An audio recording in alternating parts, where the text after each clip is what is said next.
Pour nous conformer à l'usage, nous commencerons notre calendrier horticole par le mois de janvier, bien que les travaux du jardinage forment un cercle difficile à rompre, et qu'il y ait des époques où les soins du cultivateur doivent être et sont en effet plus multipliés. Mais nous ferons remarquer avec l'auteur du Bon jardinier que, pour un jardin potager, nous pourrions fixer le début de l'année horticole au mois d'août, parce que c'est à cette époque que le jardinier commence à travailler par prévision éloignée, qu'il commence à calculer les saisons et à semer un certain nombre de graines dont le produit ne sera récolté que l'année suivante. La température de toutes les années n'étant pas uniforme, nos indications ne peuvent pas être d'une exactitude rigoureuse. On devra avancer ou retarder le semis selon que la saison sera hâtive ou tardive. On remarquera encore que notre calendrier est fait pour le climat moyen de la France et qu'il ne saurait être appliqué au midi ou au nord de l'Empire, qu'avec les modifications que nécessitent les différences de climat. Janvier. Potager. Travaux de pleine terre. On continue à travailler aux travaux de défoncement, qui ont pu être entrepris dès novembre et décembre. On amène sur les planches les engrais destinés à être enterrés au premier labour. Quand le temps est doux et pluvieux, on écarte un peu la litière ou les feuilles qui couvrent les artichauts, le céleri et autres plantes délicates. On ouvre des fosses pour planter des asperges en mars et avril, afin que la terre du fond ait le temps de se mûrir. Si le temps ne permet pas de travailler au dehors, on fait des paillassons, on remet les outils en état, on visite les graines pour reconnaître celles dont on manque, afin d'en faire provision à temps. On sème, en petite quantité à la fois, des pois hâtifs, des fèves de marais sur les côtières, sur les ados, au midi, ou dans les endroits bien abrités. Vers la fin du mois, on peut semer l'oignon en terre légère, avec la précaution de le couvrir avec de la litière, s'il survient des gelées. On abrite sous des châssis, ou à défaut de châssis, sous des paillassons soutenus par des rames à pois, le plant de chou-fleur semé en automne pour côtière, au pied d'un mur au midi, et qui doit servir pour les plantations de printemps. Jardin fruitier. Les défoncements se font ici plus profondément que dans les carrés à légumes. Si on a des arbres à planter, on aura dû faire les trous dès l'automne, si le temps, les lieux et les circonstances l'ont permis. On peut planter toutes les espèces d'arbres, excepté les résineux, dans les terrains secs.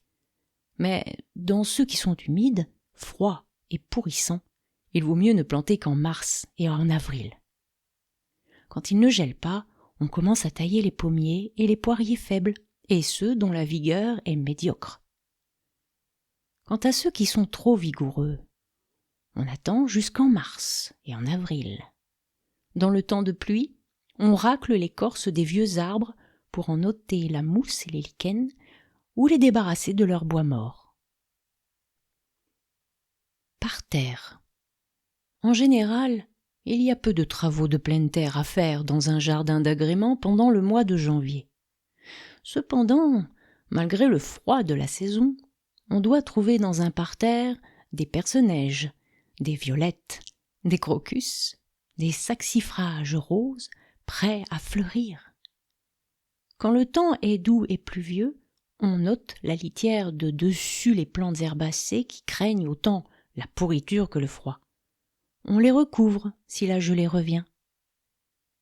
On peut planter, dans les terres qui ne sont pas trop humides, des oignons de jacinthe et de tulipes, si on avait négligé de les planter en automne.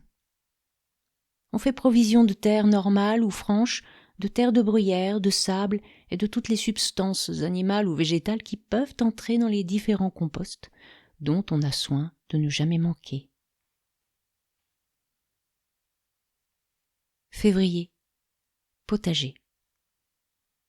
On continue tout ce qui n'a pu être achevé dans les mois précédents, mais en février, les travaux prennent plus d'extension. On laboure toutes les fois que le temps le permet afin de ne pas se trouver arriéré au mois de mars. On sème l'oignon, des pois hâtifs et les fèves de marais. Après le 15, On sème sur côtière les épinards, le cerfeuil, la chicorée sauvage, la pimprenelle, l'oseille, les panais, les carottes, le poireau destiné à être replanté plus tard, le persil en planche ou en bordure. On sème des petites laitues de printemps, comme la goutte, dans les planches d'oignons. On plante l'ail, les échalotes. On peut, sur de bonnes côtières, planter de la romaine verte, destinée à être élevée sous cloche. Toutes les fois que le temps est doux, on écarte les feuilles ou la litière qui couvre les artichauts et le céleri, et on les recouvre s'il y a apparence de gelée. Vers la fin du mois, on peut replanter les bordures d'oseille et de thym. Pendant les mauvais temps, on fait des paillassons et on répare les outils. On continue de réchauffer les touches garnies de semis ou de plantes déjà repiquées. On en fait d'autres sur lesquelles on repique à demeure des concombres, des melons, des laitues gottes et crêpes, de la romaine. N'oublions pas qu'il faut très peu de chaleur à la laitue et à la romaine. Des choux-fleurs hâtifs. On continue à semer des melons, des concombres, des radis, des laitues paumées, des romaines, la chicorée frisée d'Italie, différentes fournitures, de la laitue à couper en attendant la paumée. On détruit les couches faites en décembre qui ont donné leurs produits et perdu leur chaleur, et on prend le fumier non consommé qu'on mêle avec du fumier neuf pour faire de nouvelles couches. On doit semer des pois nains à châssis, des haricots nains et des fèves prêts à prêt pour les repiquer ensuite sur couches tièdes. On plante des asperges sur couches pour remplacer celles dont le produit s'épuise, et on en force de nouvelles planches en pleine terre ainsi que des fraisiers. On sème des choux-fleurs et des aubergines qui, en mars, se trouveront bons à être replantés sur couches ou sur côtières. Jardin fruitier. Les travaux indiqués pour le mois précédent se continuent dans celui-ci, mais il faut se hâter de terminer les plantations en terre sèche et légère. On continue la taille des pommiers et poiriers. La vigne doit être entièrement taillée dans ce mois, car si on la taillait plus tard, il en découlerait des pleurs. On rabat la tête des fraisiers pour les faire ramifier et en obtenir plus de fruits.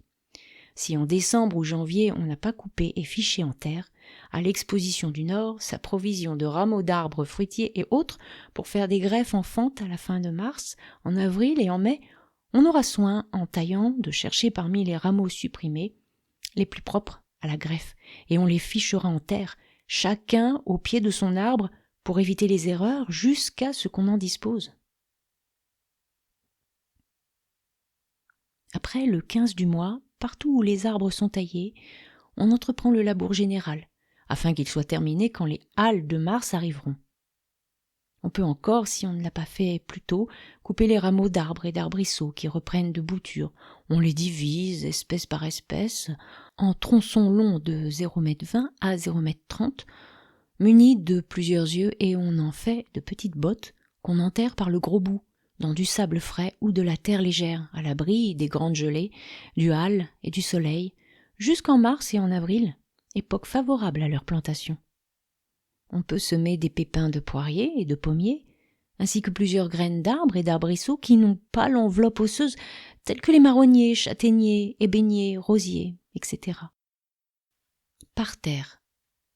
On peut semer, en pleine terre, renoncules, anémones, quarantaines, pieds d'alouette, coquelicots pavots, immortelles, bleuets, adonides.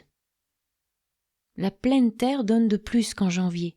Héléborine, petite pervenche, marguerite vivace, quelques violettes odorantes, perce-neige, bruyère herbacée, hépatique, spirée du Japon, romarin, etc. On sème sur couche les giroflées, les verveines de différentes espèces, les dahlias, sauge éclatante, amarante, la sensitive, cobea, etc.